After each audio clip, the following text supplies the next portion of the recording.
said,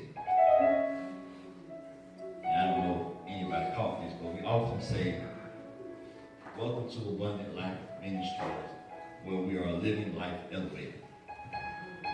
On top of that, we say, welcome to the place of expectation. Now, for some, that might just be pretty words. But my wife said this in 2017. She started speaking and teaching about expectation. And when you teach something or you speak something, we talked last week about sowing. When you speak, you put it in the atmosphere. When you put it in the atmosphere, it must produce. You are sitting in what is a result of expectation. Yes, Lord. Yes, Lord. For those who don't know what I'm talking about, we used to be in a smaller building than this. The building was literally, the whole building was smaller than the room you're sitting in right now. And this ain't the whole building. The whole building we moved from was smaller than the room that you're sitting in now.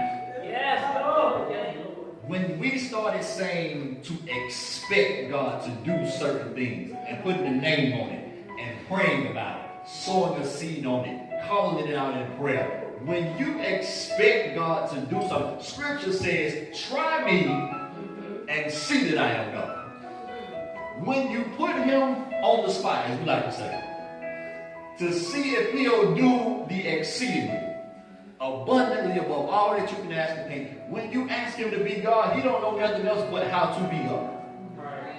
You're sitting in a place that has been prayed for.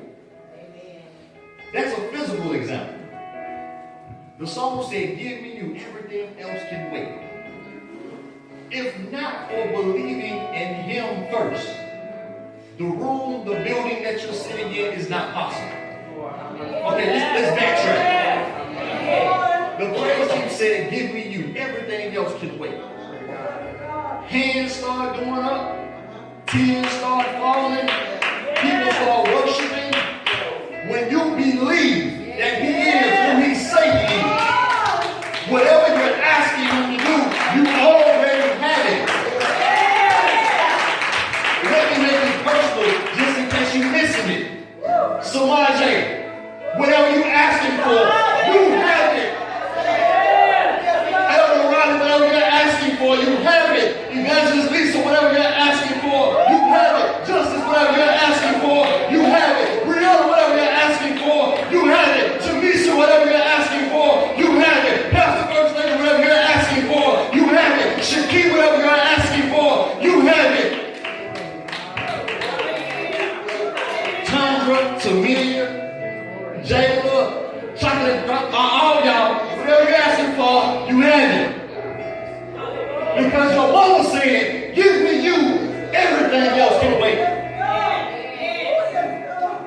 James ain't even here, but if he at work or wherever he at, some stuff is getting ready to work on his behalf because you said.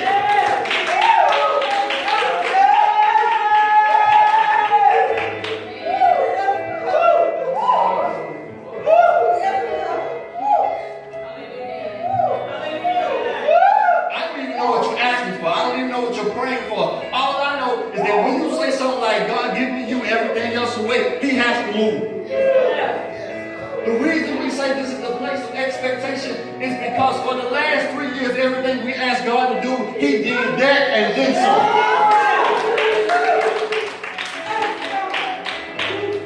That ain't saying that he ain't been doing it. I'm just saying that in the last 3 years, when we put an expectation on it, it happened. One thing you're going to find about Abundant Life, we won't play no games. We ain't never did $1,000 line, $100 line, $20 line. We ain't did none of that. When God say sow, we sow. And I ain't that type of preacher. And if he ever called me out to be that type of preacher, I would do what he say. But so far, he ain't never said put an amount on it. He just said, come, give it, sow. And that's what we've been doing. The lights ain't never been cut off. The board ain't never stopped running. We moved into this building, and the rent was 3 times more than what we was paying. What we were paying to own this building was 3 times more than what we were paying in rent. But the expectation that we had, God covered. In the old building, we got them letters that said, you know, you got 30 days. And we're going to start turning some stuff off. Have mercy. Glory to God. We ain't got a letter like that since. We ain't got a letter like that since. They send the letters. But when they send them, we done already paid electronically. So basically, this just scrap paper that we just throw in the trash because we done already paid. The bills are covered. When you say, give me you, everything else can wait. He not only will do whatever you expected him to do, he'll do then something. Because one thing about the God that we serve, when he gives something, Scripture says, to whom much is given, much is required. So when he gives it, he makes sure that you can keep it. I got to go. This ain't even in my door. Okay, so we did all that, and I'm very transparent. We had a conversation yesterday about the praise team. A conversation yesterday about the praise team. Y'all weren't even here. We was talking about y'all. Not in a bad way. We was just talking about how things flow in service. And nobody said anything to y'all about what was said. But y'all came in and flowed exactly in the way that we was talking about. Because the Spirit of God, when you tuned into God, everybody else ain't got no choice. That's right. We talked last week that when you sow, you're speaking seed. So we said when the praise team sing, the scripture says that he ministered seed to the soul. So when they sing, they're ministering, they're giving seed. So when they minister, give me you. Everything else can wait. Lord, give me you. I hope I'm not too late. When they ministered that, it had an effect on everybody else. You can't sow a seed and it not produce. You can't sow a seed and not see some production come. So to sow a seed of give me you, everything else can wait, that resonated in everybody else. That said, Lord, give me you. Okay, I got to go. All right. Father, we just thank you now for this opportunity to be in your house. Father, you've been good to us. You've made ways out of no ways. You opened doors that no man can shut, Father God. You've been good to us even when we ain't been good to you, Father God. Even when we forgot to pray, Father God. When we forgot to call on your name, Father God. When we didn't worship and praise you as we should, Father God. You are still good to us, Father God. We thank you this morning for all that you're doing, all that you're getting ready to do. And we bless your name this morning, Father God, for what you've already done. In Jesus' name, we want to give your name the honor, all the glory, and all the praise. In Jesus' mighty name, amen. Amen. If you have your Bibles, I know you're still worshiping, but if you have your Bibles, we are in Luke, the first chapter. Luke, the first chapter. Amen. If you're still worshiping God, just go ahead. You ain't got to wait on me. You ain't got to shift because I shift you. Lord, give me you.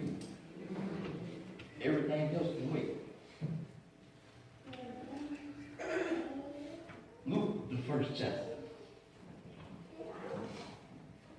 If you're following along, say amen. Amen. Amen. Anytime you're still looking, say, hold on, preacher. Amen. I believe we are all there. Luke 1, we're going to start at verse 34. Luke, first chapter, starting at verse 34, says it like this. Then said Mary unto the angel, how shall this be, seeing that I know not a man?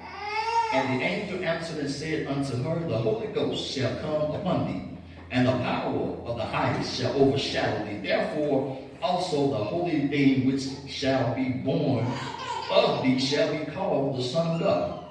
And behold, thy cousin Elizabeth, she hath also conceived a son in her old age. And this is the 6th month with her, who was called barren.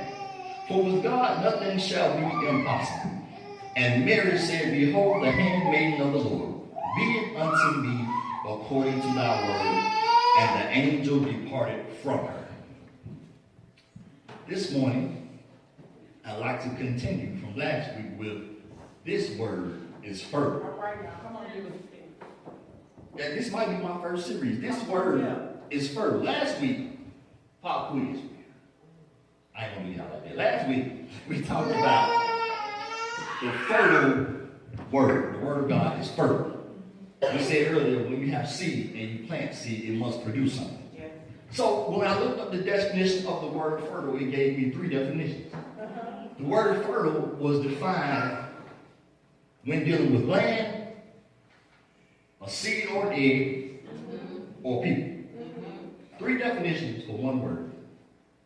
3 definitions for one word.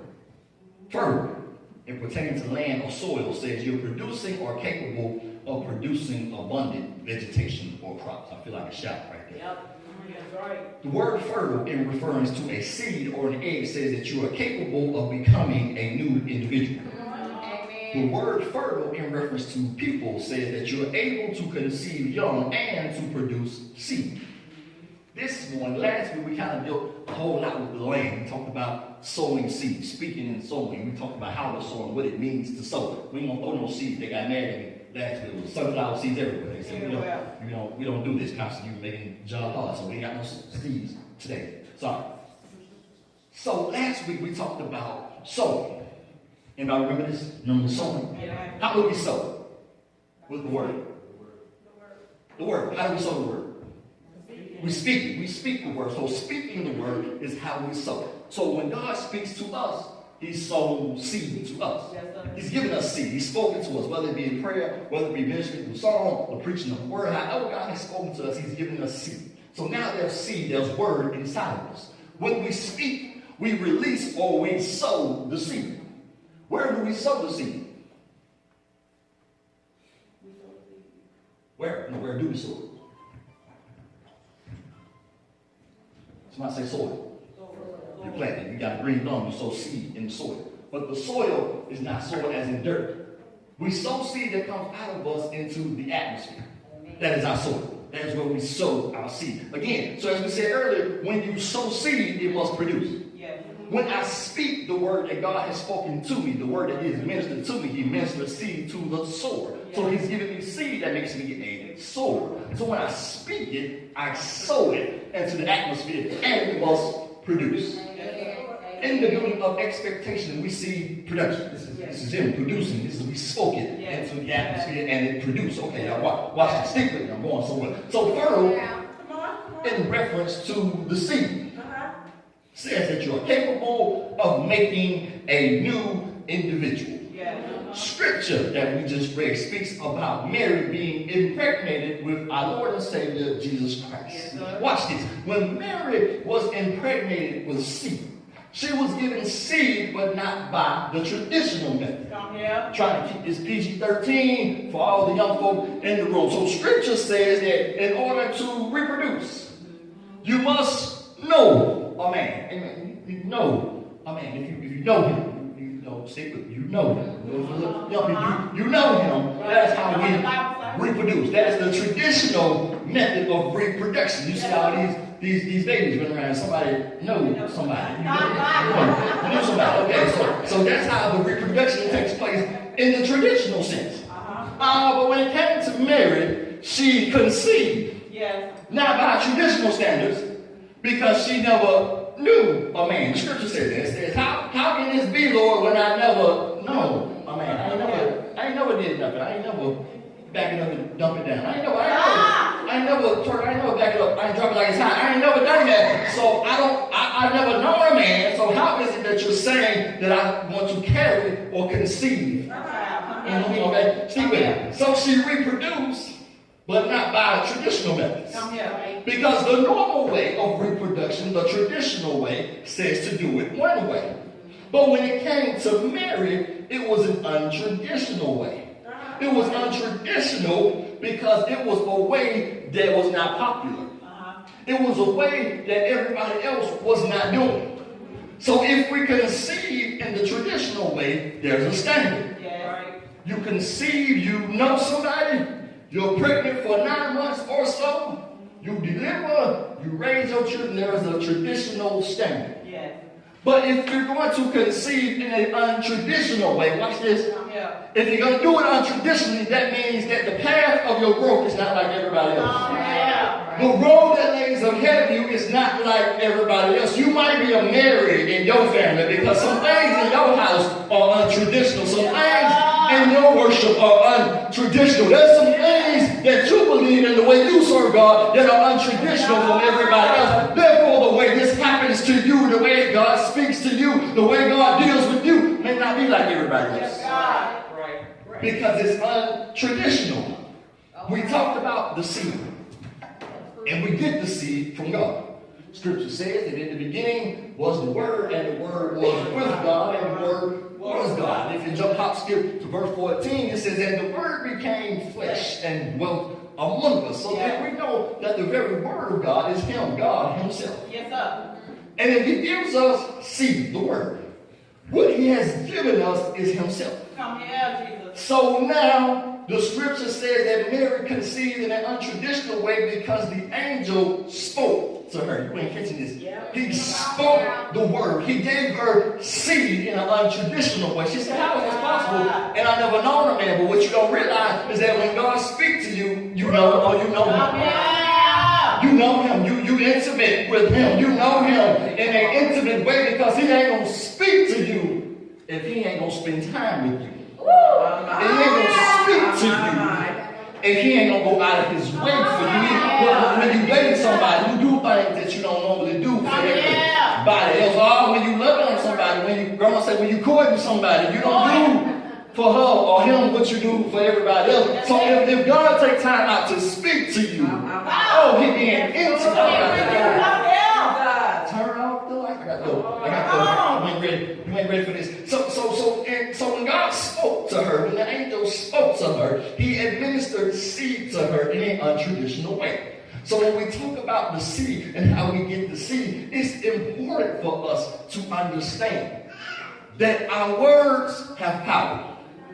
Scripture says, from the abundance of the heart, the mouth speaks. So you have to be careful what you release into the atmosphere, because remember, when you speak, you're releasing seed into the soil, into the atmosphere. And what you release must produce. So we must be careful for what we say and how we say it when we're speaking, because I need to know, somebody understand, what are you releasing into the atmosphere? Because you have to understand that a lot of us are releasing bad seeds. And we're trying to figure out why the seed is not producing, why it's not showing any results. Because you're releasing some bad seed.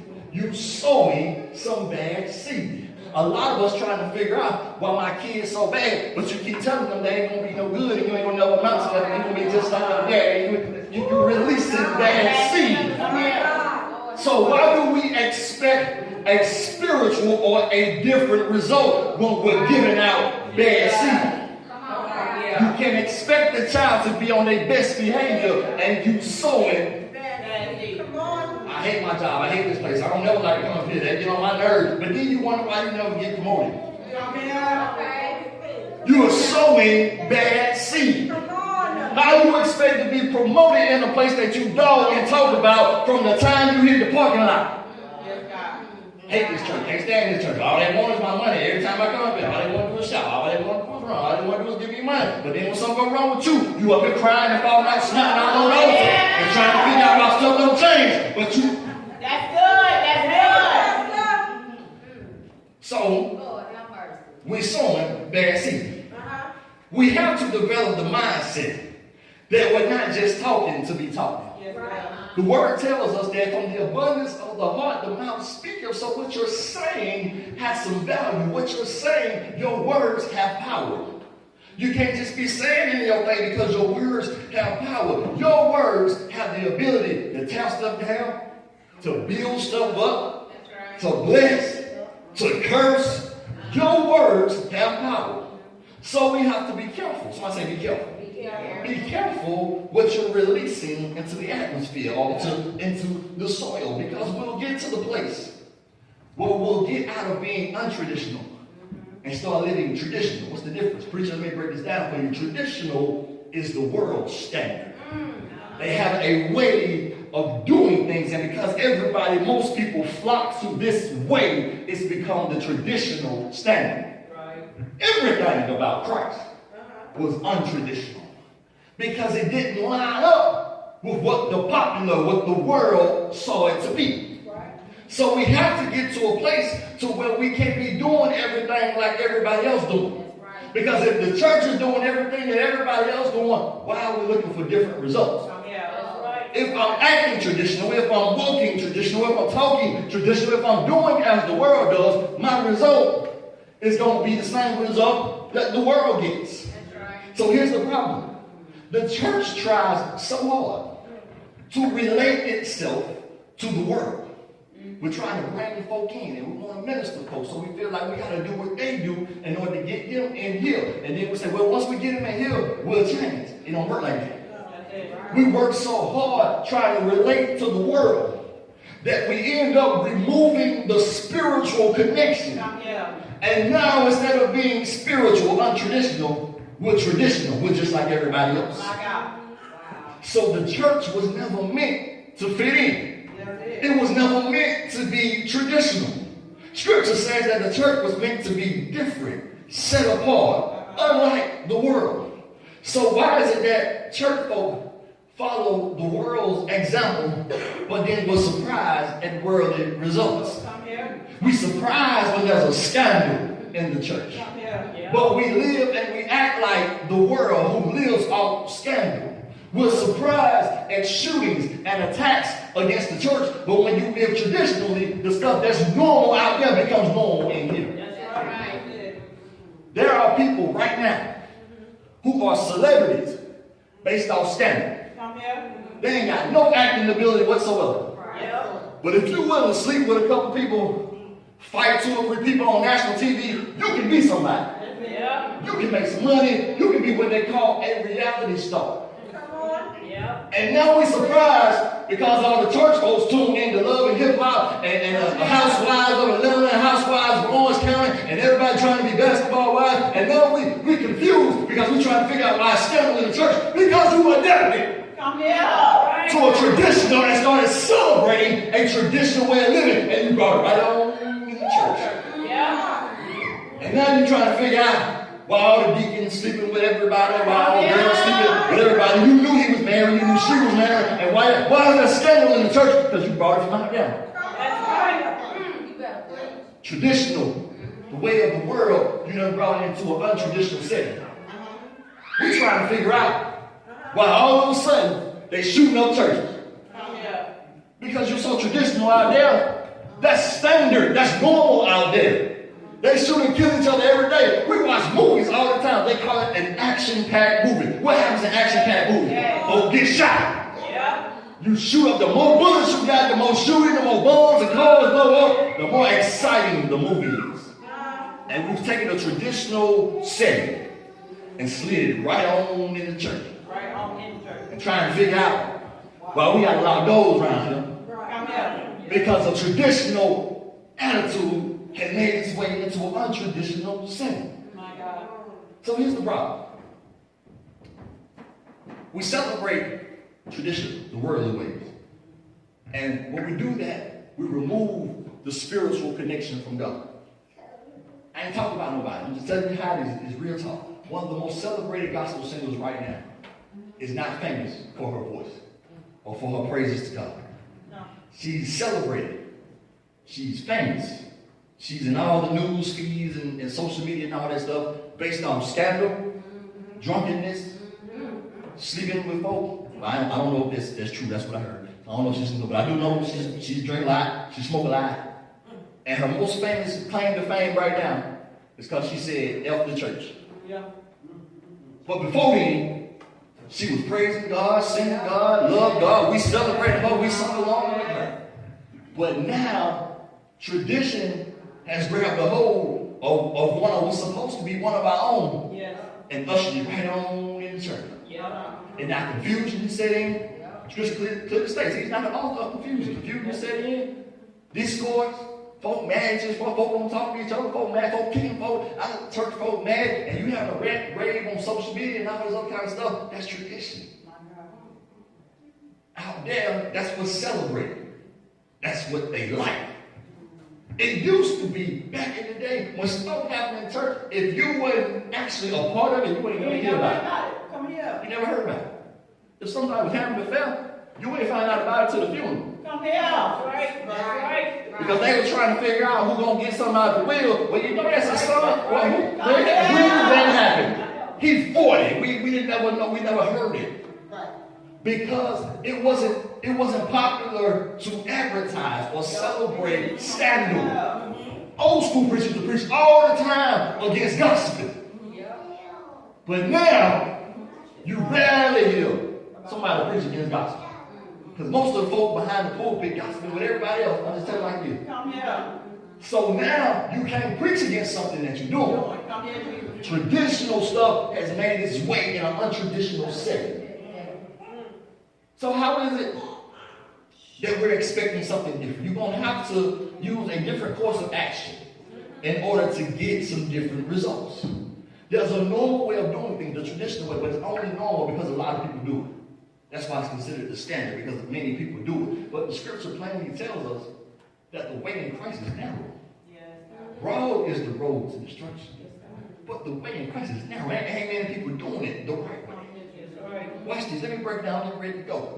When you carry something that's different, the seed, when you carry something that's different, the untraditional way inside of you, it has to grow different.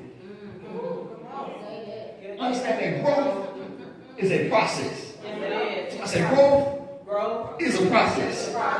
Growth is a process. When God gives you seed, the way he gave it to Mary in an untraditional way, because he gave it in an untraditional way, now the development of the seed has to be untraditional. So a lot of us trying to figure out why my road is so much harder than everybody else's road. Why my struggle is different from everybody else. Why my afflictions are harder than everybody else. Because you've been given untraditional seed. Come here, Lord. Trying to figure this out. Mary trying to figure out why folks hunting her down, trying to kill her. I ain't nobody, but you carry untraditional seed. Jesus.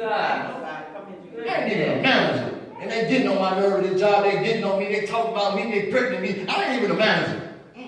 But you carry untraditional seed. Trying to figure out why my house keep getting attacked. Because you got untraditional seed in your house. So the growth process is going to be different because you received it in a different way. The development, the pregnancy is different. The pregnancy is different. If you ever had more than one child, I ain't never had a child, but my wife has had children, so I feel like, because I was there, I get some of the credit, I was there, but when you have,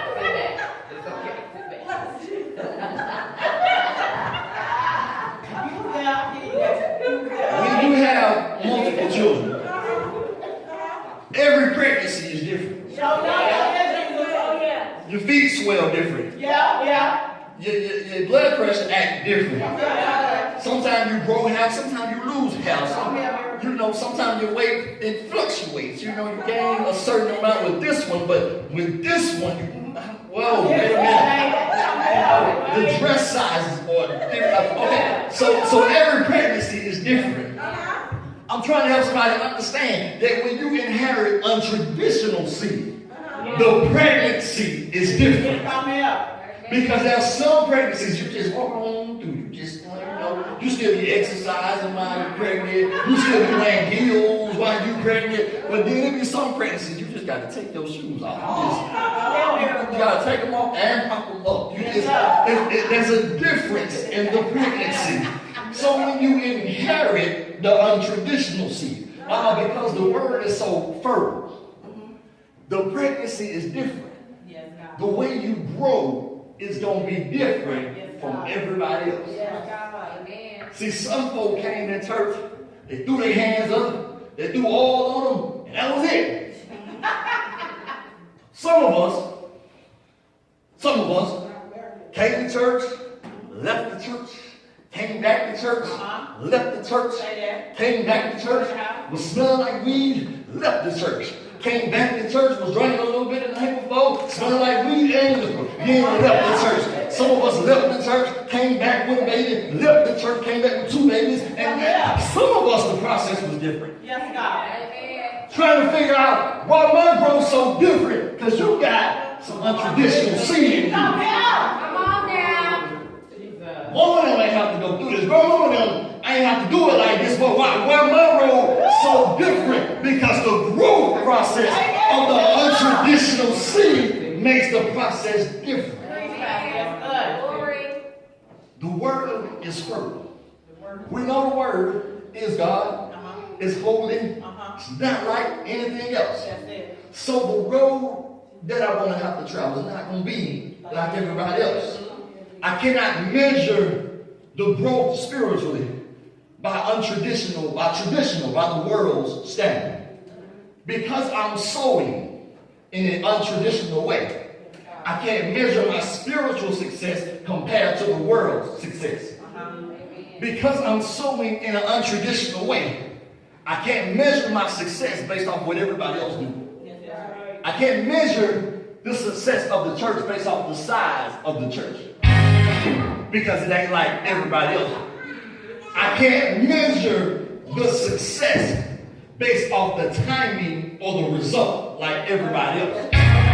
Somebody got theirs in 2 months. Come here. Somebody got theirs in 6 months. Come here. But I've been doing this thing for years. Come here. Decades even. And it ain't came to pass like I thought it should. But the growth process is different for me than everybody else. Okay, so because the growth process is different, I can't measure my success based off the world's qualifications. You want to catch that? I can't measure my success based off the world's qualifications. Because according to the world, you need a certain amount of members to be considered successful. You need to have a certain amount in the offering budget in order to be successful. That's why some churches take offering, go count it, we're going to take another offering. Because I'm measuring this success by the dollar amount. So the scriptures say he can take 2 fish, 5 loaves of bread, and feed 5,000. So I don't care what you put in this bucket, because I have expectation. He'll do the exceeding, abundant, above all. Goodness, I feel good now. I feel, okay, I gotta go. So our example is this. Our example is Jesus. Mary was impregnated in an untraditional way. Jesus is our example. Somebody say, why? Why? Because everything regarding Jesus was untraditional. That's right. And it started from a conversation with an angel. When he spoke the word, untraditional method, and said, you'll be impregnated, the word, by the Holy Ghost. With the Holy Ghost, Father, Son, Holy Ghost, 3 in 1. In the beginning was the Word was with God, the Word was God. So when you're impregnated by the Holy Ghost, you're impregnated by God. Yes, God. He never has to touch you. He just has to speak to you. And when he spoke to you, when he impregnated you with speed in a seed in untraditional methods, now the result is that everything that happens from this point must be untraditional.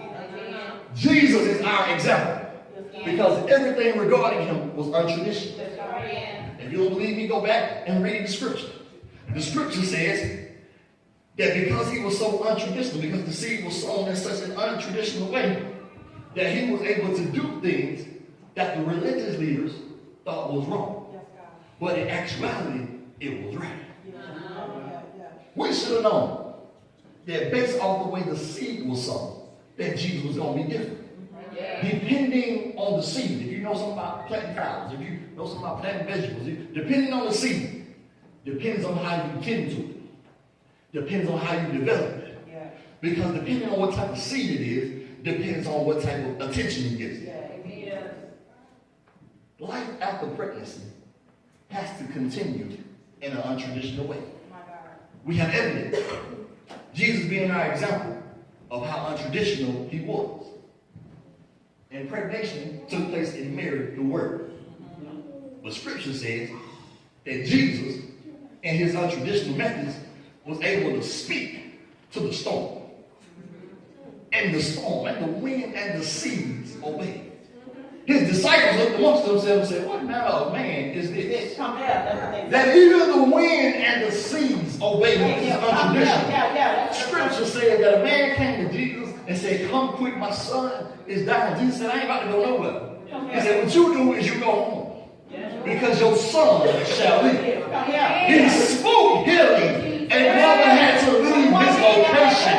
I'm trying to help somebody understand the untraditional methods. The scriptures say that he met a man that was possessed by demons. And they said, what is your name? They said, so many of us, we just call ourselves Legion. Come here. Scripture says that he spoke. And they had to leave him. Because the untraditional method, he never had to touch him. He didn't spit on the ground, he made clay. He didn't have to go through no water buckets. All he did was speak. And untraditionally, something had to happen. All this was unheard of. It's not traditional. Who came up with the idea that it was untraditional to heal folk on the Sabbath day? But Jesus was out there like, you get him, you get him, you get him, you get him. But Lord, it's the Sabbath. So what? You get him, you get him, you get him. Because untraditionally, based on the seed that was sown. Now, the fertileness of the word carries on. They say Jesus was here 33 and a half years. A seed that was sown 33 and a half years ago shows a different process of growth. So now you're seeing evidence of how untraditional seed works. Scripture says, God so loved the world that he gave his one and only son, that whomsoever believes on him shall not perish, but have eternal life. That's John 3, verse 16. God, the Word, sent seed, his son, still God, in an untraditional method. Not because he wanted to, but because he needed to save a world that did not meet the traditional requirements. I'm talking about me, that's all of us. We're all in that category. None of us met the traditional requirements. Based off the requirements, in order to be one or to have fellowship with God, you must be without sin. Scripture states, we are born in the sin. Ever since the fall of Adam, we can't help but to be born into sin. So according to tradition, we're unable to fellowship with God, to commune with God. We can't see heaven. He can't speak to us. He can't deal with us. He can't open doors for us. He can't make ways out of no ways. He can't have any dealings with us based on sin. So what he did is he sowed a seed. So that there would be a way made to save those who didn't meet the traditional requirements. It don't matter how good you've been, you still cannot meet the requirements. The only way you qualify is you got to be covered in the blood. The only way you get to meet the qualifications is God got to cover you with the blood of Jesus. He got to cover your transgressions. He got to cover your past faults. He got to cover the stuff you did 5 years ago. He got to cover the stuff you did 5 minutes ago. He got to cover your mind. He got to cover your heart. He got to cover everything that's not like him. How does he do that? He sowed a seed in Mary. And because it was so fertile, he sowed one seed that covered the whole world.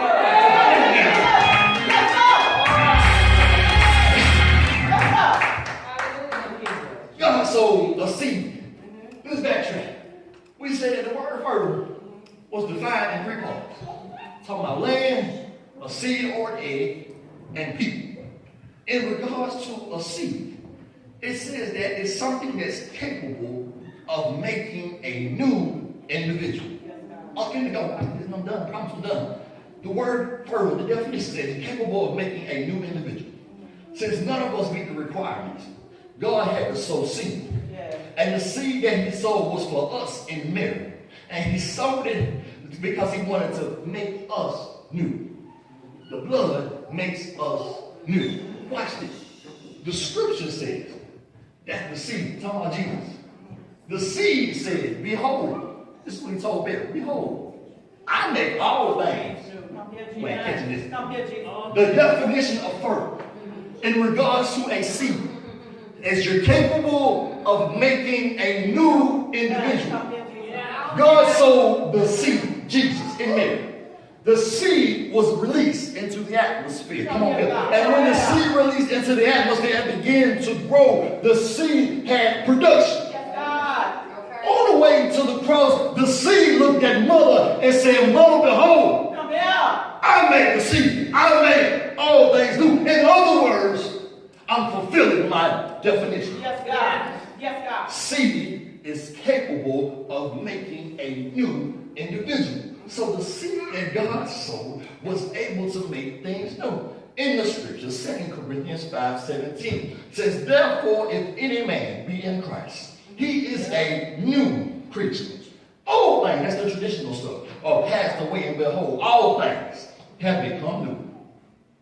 Galatians 2 verse 20 says it like this, I have been crucified with Christ. It is no longer I, that's the old stuff. It's no longer the traditional, it's no longer I who live, but Christ who lives in me. That's new. That's new, untraditional. That's new seed that has been given to me. Isaiah 43 verse 18 says, remember not the former things. That's old stuff, traditional stuff. Remember not the former things, nor consider the things of old. Behold, I am doing a new thing.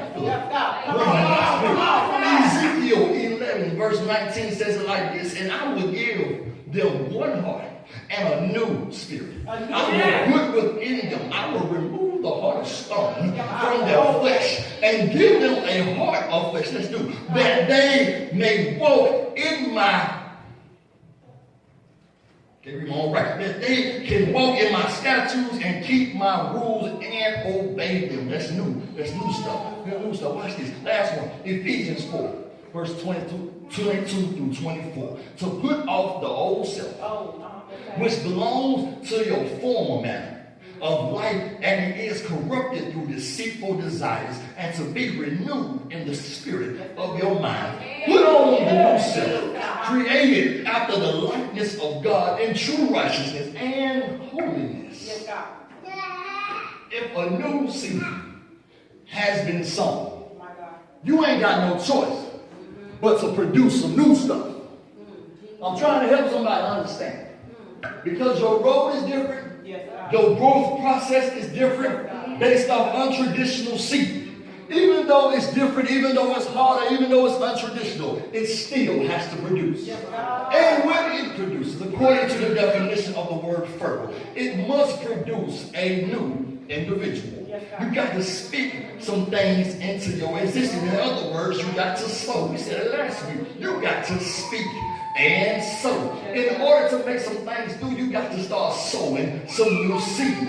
He promised that he will send a redeemer when he sowed a seed. He promised that he will make ways out of no way, so he sowed a seed. He promised that he will wipe every tear from the eye, so he sowed a seed. Now that we understand that he sowed a seed in an untraditional way, now some of my struggles are beginning to make sense.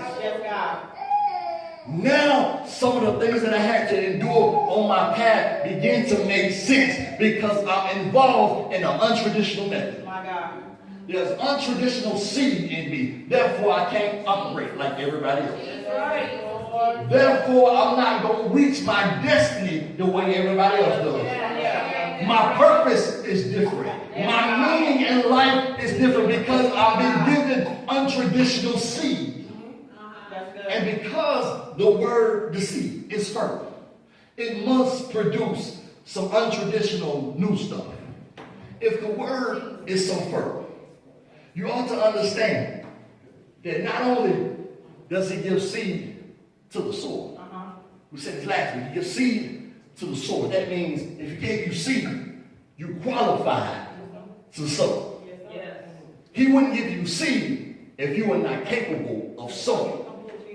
So now that I understand that I've been given untraditional seed that makes me a sower, that makes me a producer. He said exactly, a producer. I'm a sower. I produce. Amen. I'm going to say it again for those who missed it. The season for waiting is over. Because I'm a sower. Because I'm a producer. I'm not one of them farmers that sit around with my hand in my pocket. Because I got seed, I can go start sowing some seed. I don't have to wait on something to come to me. I can produce it myself. Because the seed has been implanted in me. He ministered seed to the sower. He didn't give it to me just to hold on to it. He meant for me to sow it.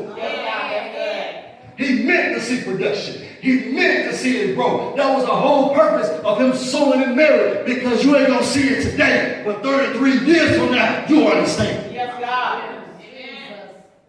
I hope it helps somebody. I hope it helps somebody. Because you might have been somewhere and they told you, shout 3 times, turn around 4 times, and run around the building 7 times. God's going to go before you get home. Yeah. Get home.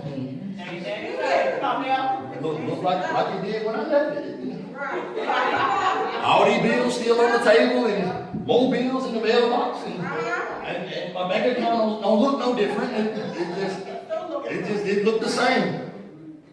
You may not see it today, but the seed has been sown.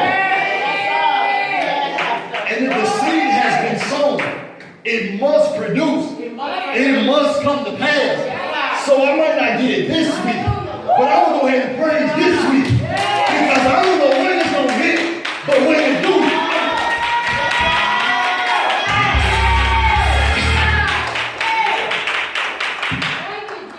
they was waiting on the Messiah for generations. Hundreds of years went by. When the Messiah showed up, Scripture said they didn't even know who he was. But when the seed of untraditional was hanging on the cross, he said, behold, I make all things. When the seed was on the cross, they say, hung high, stretched him high. For you, me, I wish I could sing it. When the seed was on the cross, he said, it is finished. And Scripture said, that he gave up. He gave up the seed. Because he was the seed. He brought seed. And when he fulfilled his assignment, we said this last week. A lot of us are seed hoarders. We got a whole bunch of seed in our pipe. We just take it in word. We pray about the word. We shout about the word. Watch TV in the word, that word. And we feed and we get the Holy Word. And we don't do no sowing. Jesus is our example. Yes, he is. When he was on the cross, he said, it is finished. How do you know that it is finished with your seed? When it produces. Yes. When it comes out of the ground. Yes. If I'm planting a harvest, when I start to see the harvest grow, when it gets to its full potential, it's finished. Now let's go get what we've been planting. Now let's go reap the harvest. If we faint not. In other words, get all the way you can get till you pass out. I'm done now. Seed was sown in an untraditional manner. And when it was sown in an untraditional manner, it had to produce. For those of us who are in here right now, I guarantee you, I ain't spoken of it now, but we all have sown seed. We all waiting on the harvest to pop up. But let me help you. Jesus was the example. The seed was sown 33 and a half years ago. Didn't show up till 33 and a half years later. If you hold on to the fact that you sown the seed, remember we started out, we said that if you're expecting God to do something, and if you believe it, you already have it. Understand what I'm saying? When you expect God to do something and you believe that you already have it, it has to come to pass. It has to produce. So the word that we talk about, the very scripture of God, the word is fertile. So when you plant it, when you speak it, when you sow it, it has to produce. Amen. I'm done.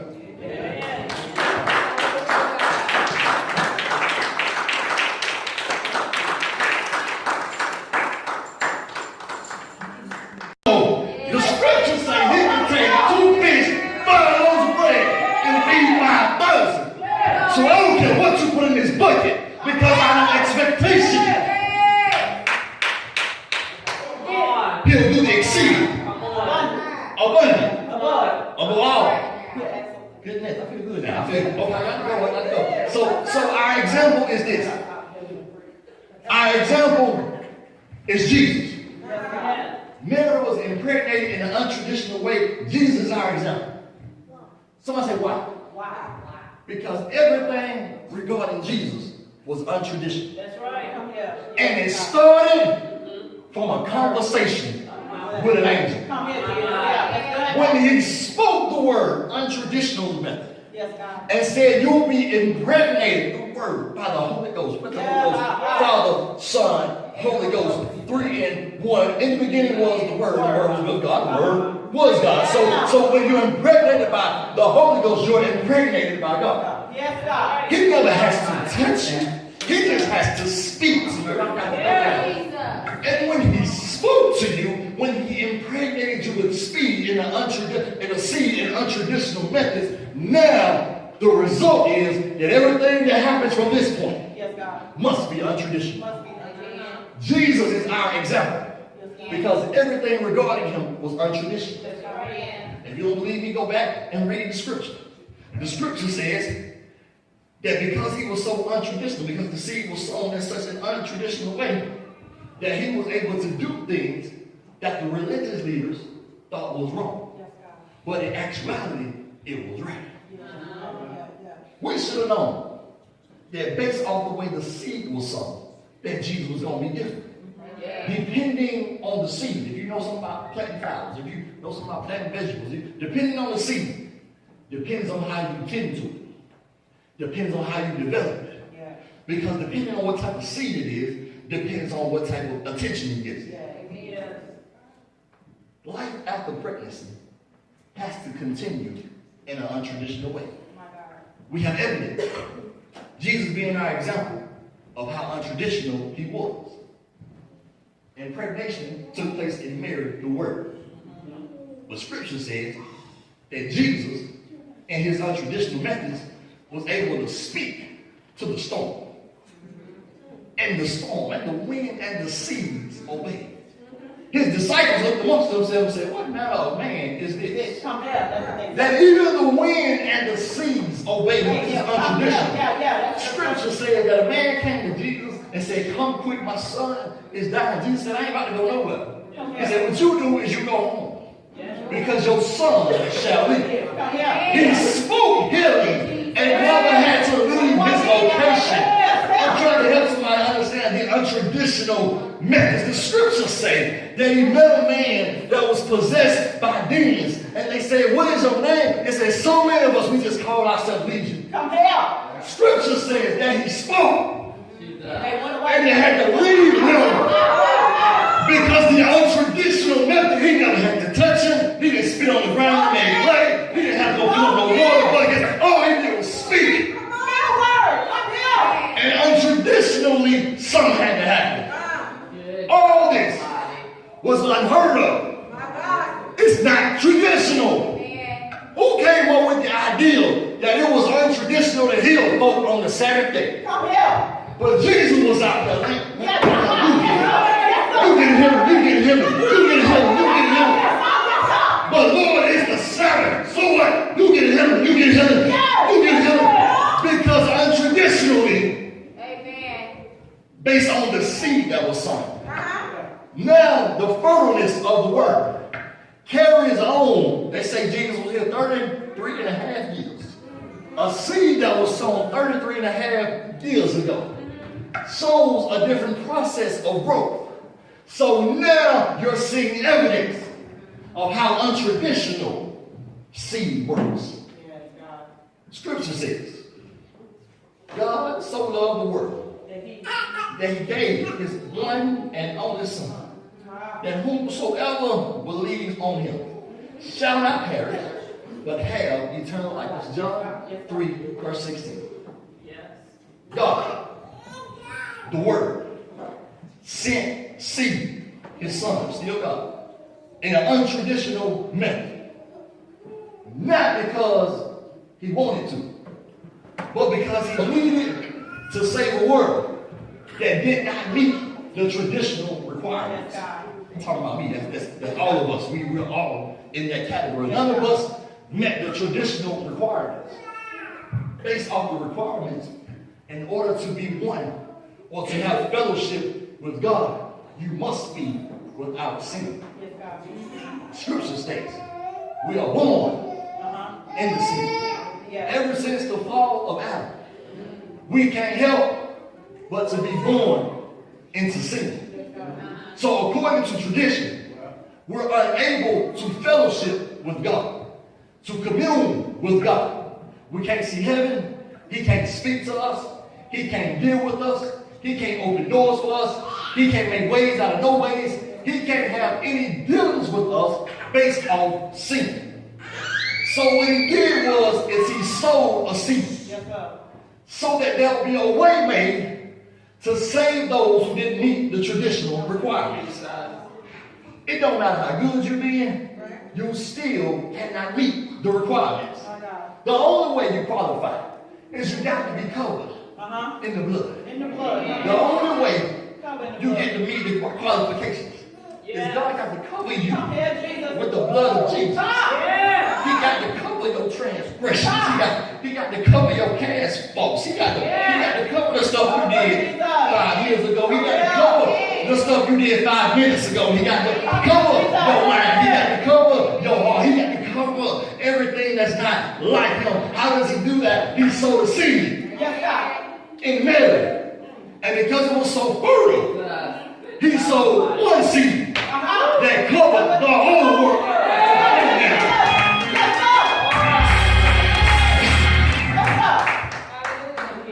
God sowed a seed. Let's backtrack. We said that the word fertile was defined in 3 parts. Talking about land, a seed or an egg, and people. In regards to a seed, it says that it's something that's capable of making a new individual. Okay, I'm done. I promise I'm done. The word fertile, the definition says it's capable of making a new individual. Since none of us meet the requirements, God had to sow seed. And the seed that he sowed was for us in Mary. And he sowed it because he wanted to make us new. The blood makes us new. Watch this. The scripture says that the seed, talking about Jesus, the seed said, behold, this is what he told Mary, behold, I make all things. Wait, catching this. The definition of fertile in regards to a seed is you're capable of making a new individual. God sowed the seed, Jesus, in Mary. The seed was released into the atmosphere. Come on, and when the seed released into the atmosphere and began to grow, the seed had production. On the way to the cross, the seed looked at mother and said, Mother, behold, I made the seed. I made all things new. In other words, I'm fulfilling my definition. Yes, God. Yes, God. Seed is capable of making a new individual. So the seed that God sowed was able to make things new. In the scriptures, 2 Corinthians 5:17 says, therefore, if any man be in Christ, he is a new creature. All things, that's the traditional stuff, are passed away, and behold, all things have become new. Galatians 2, verse 20 says it like this: I have been crucified with Christ. It is no longer I, that's the old stuff. It's no longer the tradition, it's no longer I who live, but Christ who lives in me. That's new. That's new, untraditional. That's new seed that has been given to me. Isaiah 43, verse 18 says, remember not the former things. That's old stuff, traditional stuff. Remember not the former things, nor consider the things of old. Behold, I am doing a new thing. Ezekiel 11, verse 19 says it like this: and I will give them one heart and a new spirit. I will put within them, I will remove the heart of stone from their flesh and give them a heart of flesh. Let's do that they may walk in my that they can walk in my statutes and keep my rules and obey them. That's new. That's new stuff. New stuff. Watch this. Last one. Ephesians 4, verse 22 through 24. To put off the old self, which belongs to your former manner of life, and it is corrupted through deceitful desires, and to be renewed in the spirit of your mind. Put on the new self, created after the likeness of God in true righteousness and holiness. Yes, God. If a new seed has been sown, My God. you ain't got no choice but to produce some new stuff. I'm trying to help somebody understand. Because your road is different, Yes, God. your growth process is different based off untraditional seed. Even though it's different, even though it's harder, even though it's untraditional, it still has to produce. Yes, God. And when it produces, according to the definition of the word fertile, it must produce a new individual. Yes, God. You got to speak some things into your existence. In other words, you got to sow. We said it last week. You got to speak and sow. In order to make some things do, you got to start sowing some new seed. He promised that he will send a redeemer when he sowed a seed. He promised that he will make waves out of no way, so he sowed a seed. He promised that he will wipe every tear from the eye, so he sowed a seed. Now that we understand that he sowed a seed in an untraditional way, now some of my struggles are beginning to make sense. Yes, God. Now, some of the things that I had to endure on my path begin to make sense because I'm involved in an untraditional method. My God.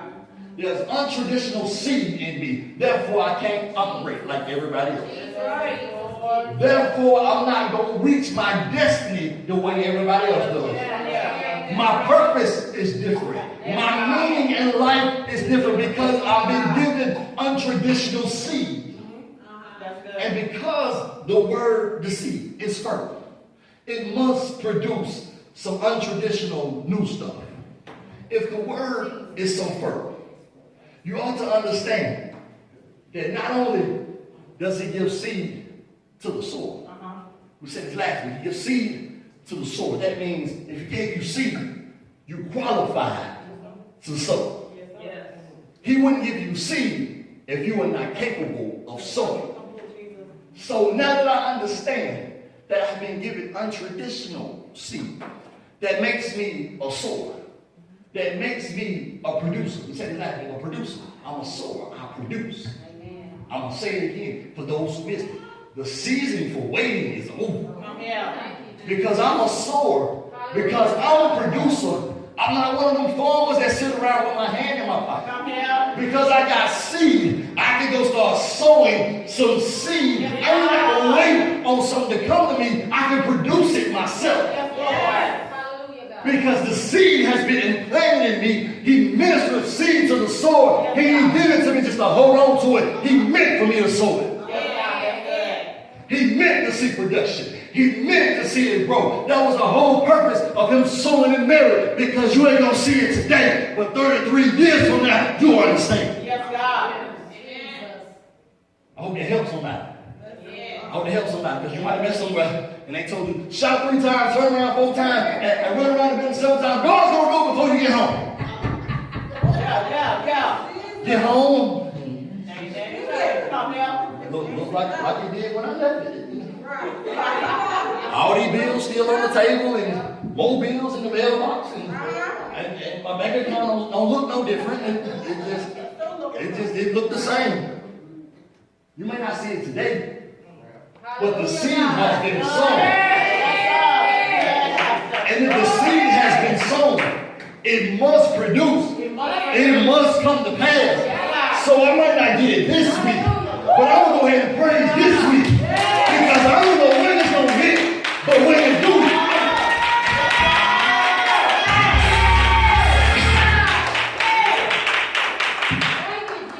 they was waiting on the Messiah for generations, hundreds of years went by.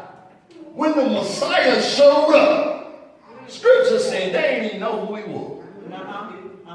But when the seed of untraditional was hanging on the cross, he said, behold, I make all things. When the seed was on the cross, they say, hung high, stretched him wide. For you, me, that there's no, I wish I could sing it. When the seed was on the cross, he said, it is finished. And Scripture said that he gave up.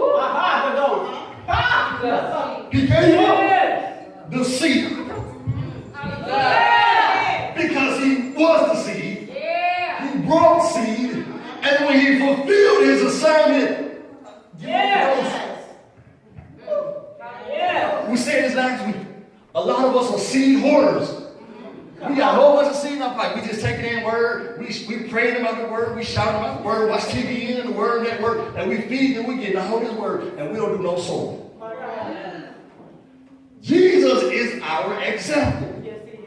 When he was on the cross, he said, it is finished. How do you know that it is finished with your seed? When it produces. When it comes out of the ground. If I'm planting a harvest, when I start to see the harvest grow, when it gets to its full potential, it's finished. Now let's go get what we've been planting. Now let's go reap the harvest. If we faint not. In other words, get all the way to get till you pass out. I'm done now. Seed was sown in an untraditional manner. And when it was sown in an untraditional manner, it had to produce. For those of us who are in here right now, I guarantee you, I ain't spoken to them now, but we all have sown seed. We all waiting on the harvest to pop up. But let me help you. Jesus was the example. The seed was sown 33 and a half years ago. Didn't show up till 33 and a half years later. If you hold on to the fact that you sown the seed, remember we started out, we said if you're expecting God to do something, and if you believe it, you already have it. Understand what I'm saying? When you expect God to do something and you believe that you already have it, it has to come to pass. It has to produce. So the word that we talk about, the very scripture of God, the word is firm. So when you plant it, when you speak it, when you sow it, it has to produce. Amen. I'm done.